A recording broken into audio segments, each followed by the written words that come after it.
Trophy জয় করা আনন্দের, আর সেই ট্রফি যদি নিশ্চিত হয় চিরপ্রতিদ্বন্দ্বী ক্লাব রিয়াল মাদ্রিদকে হারিয়ে, তবে তো কথাই নেই।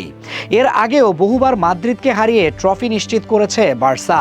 তবে ইতিহাসে দ্বিতীয়বারের মতো লা লিগা শিরোপা নির্ধারণ হলো এল ক্লাসিকোতে।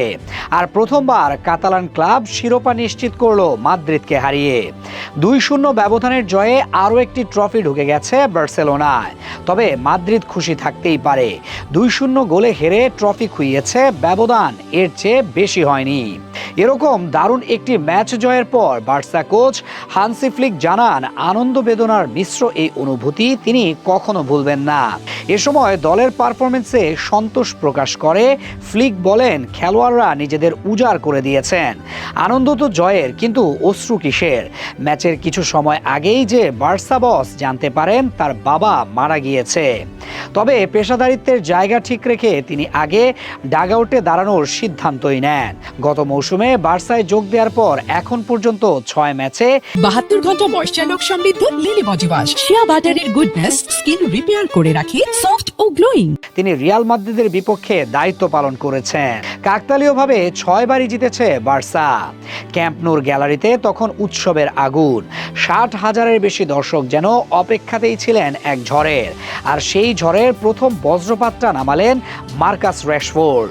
মাত্র 9 মিনিটে ফ্রি কিক থেকে তার চোখ ধাঁধানো গোল যেন ম্যাচের শুরুতেই রিয়াল মাদ্রিদের বুকের ভেতর সন্দেহ ঢুকিয়ে দিল। উৎসবের তাপ আরও বাড়তে সময় লাগেনি।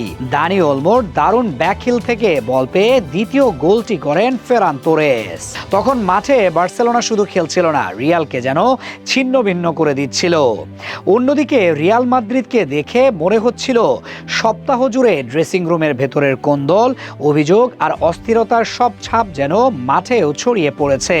পাসে ছিল অস্থিরতা, রক্ষণে ছিল বিশৃঙ্খলা, আর চোখে মুখে ছিল আত্মবিশ্বাসহীনতার ছায়া। বার্সার প্রতিটি আক্রমণ তখন তাদের দুর্বলতার জায়গাগুলোকে আরও খোলাসা করে দিচ্ছিল। ম্যাচের বাকি সময়েও নিজেদের আর গুছিয়ে তুলতে পারেনি রিয়াল মাদ্রিদ। পুরো ম্যাচে মাত্র 8টি শট নিতে পেরেছে তারা, যার মধ্যে লক্ষ্যভেদী ছিল কেবল একটি। আক্রমণে সেই ধারহীনতা চোখে পড়েছে শুরু থেকে শেষ পর্যন্ত। চোটের কারণে কিলিয়ান এমবাপ্পের অনুপস্থিতি অবশ্যই বড় ধাক্কা ছিল।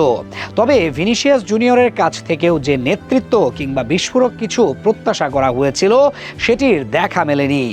বাঁ প্রান্ত ধরে কয়েকবার গতি তোলার চেষ্টা করলেও বার্সেলোনার উঁচু রক্ষণভাগ ভাঙতে পারেননি তিনি।